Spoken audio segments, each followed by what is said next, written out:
It was amazing, the transformation after going through what was the beginnings of the Institute of Self-Worth, how these gentlemen received grace. It's such a good feeling to know that you're helping people, particularly people who have been shunned aside, thrown away, and giving them something to live for. There's nothing like watching the light come on the inside of somebody and seeing the hope come back into an individual. And through the Institute of Self-Worth, you see that happen.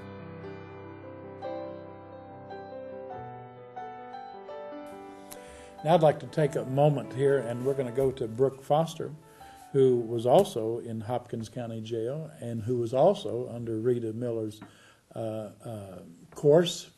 And she's taken the Institute of Self-Worth, and she was telling me, Brooke, it's a pleasure to have you. I appreciate you being here, and I know that some of you ladies, this is kind of scary for you, but don't worry. Just millions of people are watching. Don't worry about that, okay?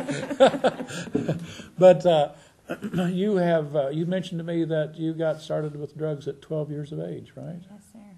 And were you hiding from something, trying to hide behind drugs? Was it peer pressure for you also?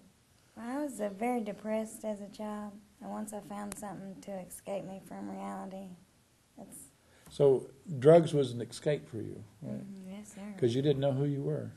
Is that right? So when you did drugs, you could hide behind that for a period of time, and things would go away. But then you came back to yourself, and then what would you do?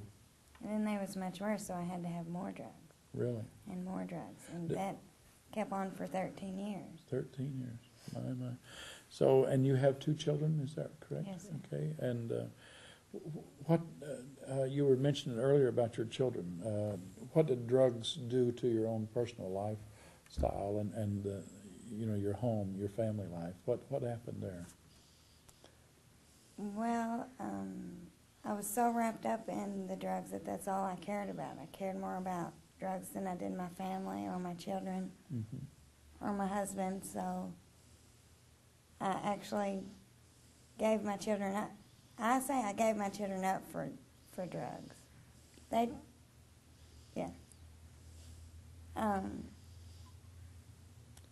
And now, when you went to jail, what was it that got you going? You got caught? They just said, "Hey, you're going to jail." What was it? After social services took my children away, they gave me a case plan to do to try to get them back, to try to get help for myself. I didn't try to get help, and I didn't comply with them, so I went to jail for failure to comply. And you went out to Hopkins County here in Madisonville. So tell me, give me the way that it began to work out there at the jail. What happened then? You started coming to Rita's classes, is that right? Yes. Actually, whenever I went in there, the girls in my cell had already been going to those classes. Oh, was that right? And they were, actually, they told me all about it. We read the Bible every night in my cell. Is that right? I had never opened a Bible before in my life. Is that right? And then they introduced me to the classes, and that was you would mention, I think I was out here in March of last year, something like that. Is that, Rita, do you remember when I was here? Somewhere in March. But I went out to the jail, and you were in that class, right? Oh, no. Okay. Oh, yeah? April. I was It was, there. It where? was April. I was there. It was April? Okay, you were in the class? Yeah. Okay, were you in that class too? Oh, okay. I'm getting you all mixed up I'm here. sorry. But, no, that's fine. But then you started taking the course, right? Yes. Okay, so tell me, what was it that helped you realize that you could overcome your addiction to drugs? Any particular subject? Or? Well, the power of imagination, I never had an imagination because I started using so young. So I never became anybody, and then, so I could never imagine myself doing anything or being anything. And with that imagination, I never could go anywhere. Yeah. And then you taught me that if I could just see myself going somewhere, that's where I would go. So I pondered and I pondered on that for a long time, and then you know, my imagination just grew and it grew. And today I see a future for myself. You have a future because of the power of imagination. Yes. You actually believe that God has a plan for your life, don't you? I know that He does. And you're going to go do that, aren't you? Yes, sir. And if you was to tell the people there that's watching, what if they wanted to get free, what would be your suggestion to them? What would you tell somebody that's watching? This is what you need to do. Pray to God. God's the only thing that'll set you free from everything or anything and everything. Yeah. You know, Brooke, one time I asked the Lord, I said, Lord, I said, what is truth? And over there in John chapter 8, and verse number 31, 32, He said, and you shall know the truth, and the truth shall set you free. And I said, what is truth, and what will I be set free from? And He told me, He said, truth and grace are the same thing. If you're preaching truth, you're preaching grace, and if you're preaching grace, you're preaching truth. And I said, well, what am I going to be set free from? And He said, well, you can be set free from what others think about you, but He said, that's not the biggest deliverance that you'll ever have. I said, well, what is the biggest deliverance I'll ever have? And He said, when you're set free from yourself.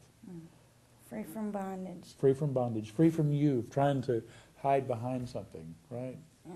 And the prison that I had made up in my own head was much worse than being locked up in that jail. And I've been set free from all that. Isn't that something? The stronghold. Yes. It just locks us up. And do you know what I found, Brooke? I found preachers stand behind pulpits every Sunday morning that are locked up as much as you were locked up in, because it's the Word that sets people free. Okay? Brooke, it's a pleasure to have you here, and I'm so glad that you've been delivered and set free and on a way to a great future for yourself, because the Lord has given you an imagination, and you're going to go there, right? Right. Amen. Well, folks, I trust that you have enjoyed these testimonies. You know, these are real life. They didn't make this up. This is real life stuff. And there are so many people listening to me right now that you're in bondage to something. You're in bondage. You're wrapped up in some area of life that you can't get set free from. And I'm here to tell you that you can be free. And it's through the authority of the Word. And I pray that you'll turn, like Brooke said, that you'll give your heart to Jesus and that you can be set free. Thank you for allowing us to come into your home and to your place of business, wherever you're at, into your church. We want you to know that if you want to be a part of us, there will be an address there, and just contact us. We'd love to help you. God bless you.